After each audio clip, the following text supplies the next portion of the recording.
Good morning, welcome back to my channel GS world group Sandesh. आज हम लोग current affair से कुछ महत्वपूर्ण प्रश्नों की व्याख्या करेंगे। हाल ही में किस राज्य ने अपने सत्र को एक दिन महिलाओं के लिए आरक्षित किया है? हाल ही में किस राज्य ने अपने सत्र को एक दिन महिलाओं के लिए आरक्षित किया है? ये है यूपी। कौन? यूपी। अब हम लोग यूपी के बारे में जान लेते हैं। तो यहाँ पर लोकसभा की सीटें कितनी हैं? 80 है। विधानसभा सीट कितने हैं? ये है 404। विधानसभा सीट कितने? 404। राज्यसभा सीट कितने हैं? 31। और रामसर स्थल कितने हैं? 10। तमिलनाडु के बाद दूसरा रामसर स्थल वाला राज्य कौन सा है? तमिलनाडु के बाद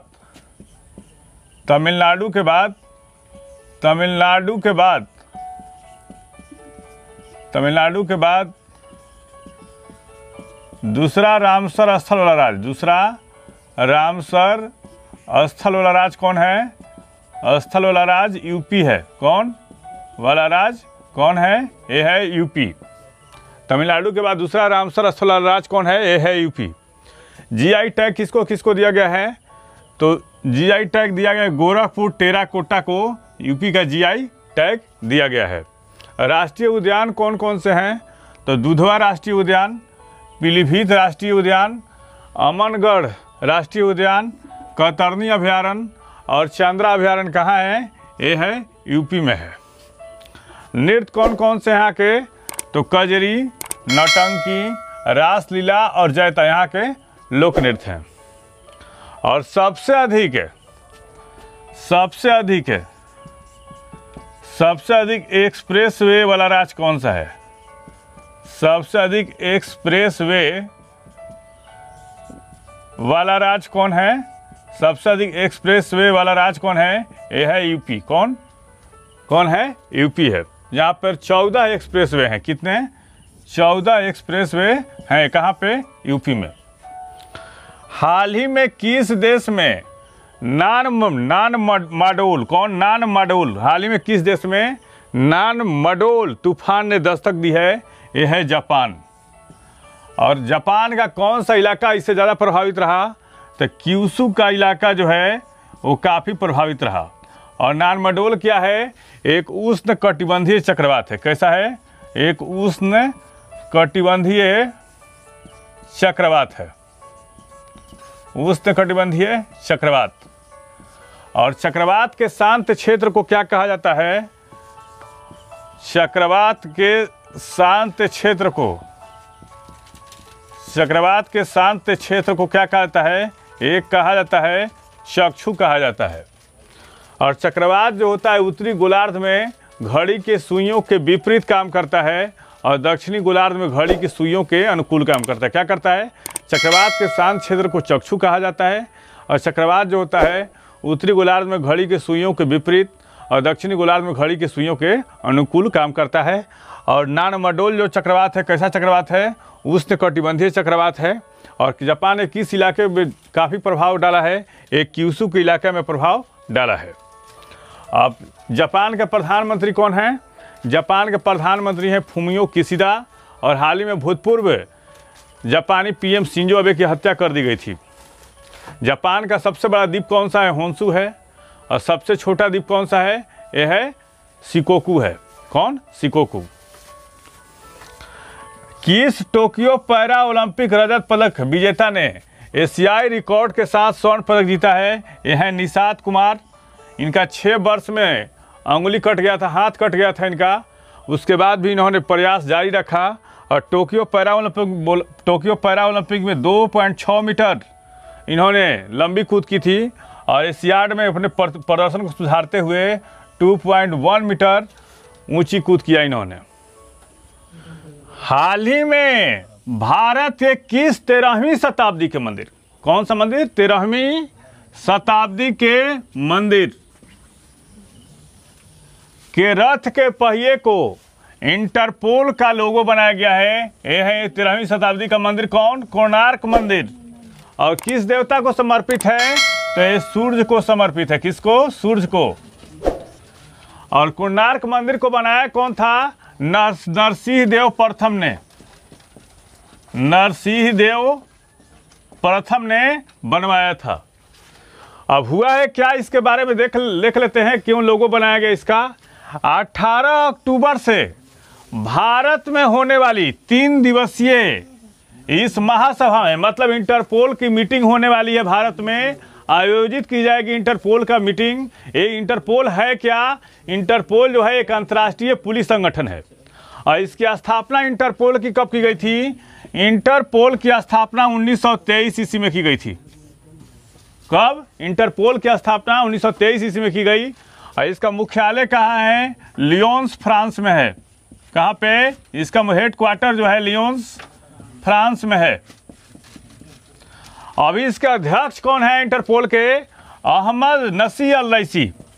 इंटरपोल का भी अध्यक्ष कौन है, अहमद नसी अल रईसी कौन है, इंटरपोल के अध्यक्ष हैं। अब हुआ क्या है इसमें थोड़ा देख लेते हैं। तो भारत में होने वाली 3 दिवसीय इस महासभा में और इंटरपोल में कितने सदस्य देश हैं, ये भी इंपॉर्टेंट है।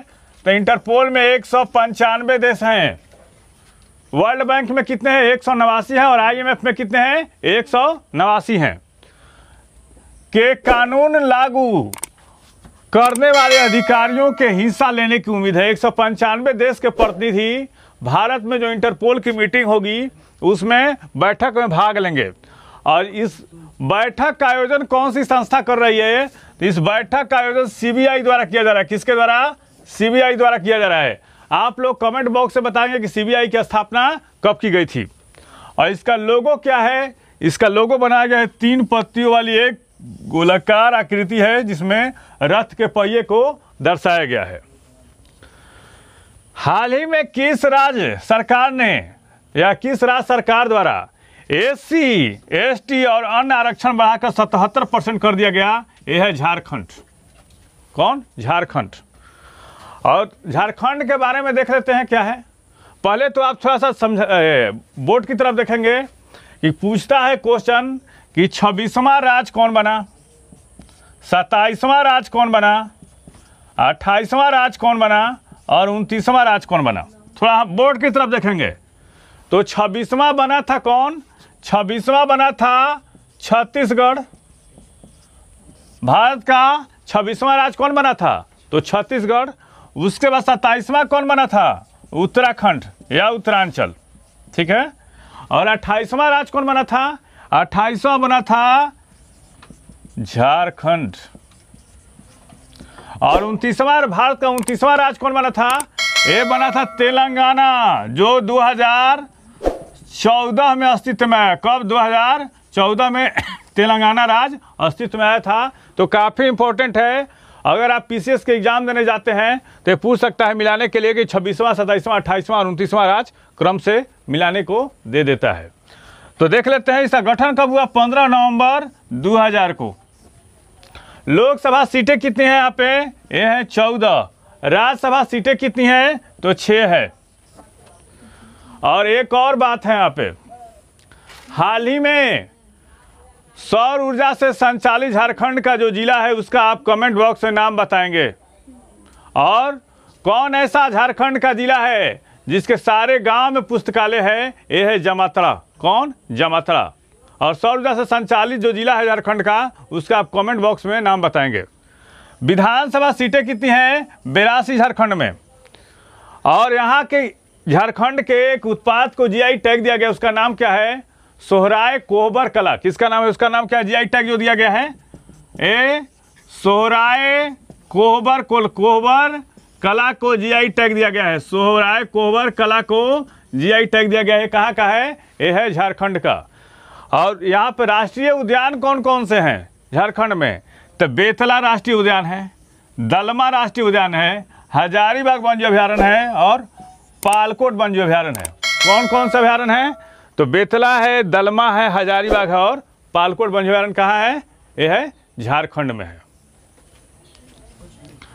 हाल ही में किसने ग्रीन फिंस हब लॉन्च किया है, UNEP मतलब क्या हुआ, संयुक्त राष्ट्र पर्यावरण कार्यक्रम। और क्या लॉन्च किया है, ग्रीन फिंस हब लॉन्च किया है। ये होता है, इसकी स्थापना कब की गई थी, 1972 में किसका? संयुक्त राष्ट्र पर्यावरण कार्यक्रम का मुख्यालय कहाँ है? नैरोबी। मुख्यालय कहाँ है? नैरोबी। और 5 जून को कौन सा दिवस मनाया जाता है? तो पर्यावरण दिवस मनाया जाता है। 5 जून को कौन? पर्यावरण दिवस मनाया जाता है। पर्यावरण दिवस मनाया जाता है। हाल ही में एस जयशंकर कौन है? भारतीय विदेश मंत्री हैं। एस जयशंकर किस देश के आधिकारिक यात्रा पर गए हैं? अमेरिका। और क्या होता है कि सितंबर महीने के तीसरे सप्ताह में पूरे वर्ल्ड के नेताओं का सम्मेलन होता है। सम्मेलन नहीं, यूएनओ को संबोधित किया जाता है। प्रत्येक देश के राष्ट्राध्यक्ष जाएगा और यूएन में अपना संबोधन करेगा। और संबोधन में होता क्या है? अपने जो क्षेत्रीय स्थिति है उस देश का, अगल बगल जो आस पड़ोस की जो नेबर कंट्री हैं, और अपने देश की स्थिति को वहाँ पे आ के लोग बोलता है कि यहाँ पर ऐसी कंडीशन है। संबोधन दिया जाता है यूएन में। तो उससे पहले मोदी साहब के जाने के पहले वहाँ पे यूएन में यूएन की जो रूपरेखा तैयार करना है बोलने का, वहाँ का सारे जो प्रोटोकॉल होते हैं उसको तय करने के लिए कौन गए हैं? एस जयशंकर। कहाँ गए हैं? अमेरिका गए हैं। Society of Indian automobile manufacturing SIAM का अध्यक्ष किसे चुना गया है? ए विनोद अग्रवाल को चुना गया है। और उपाध्यक्ष किसको चुना गया है? ए शैलेश चंद्रा है। नियुक्ति से संबंधित प्रश्न है। तो society of Indian automobile manufacturing SIAM का अध्यक्ष किसको चुना गया है? तो विनोद अग्रवाल को। उपाध्यक्ष कौन है? शैलेश चंद्रा।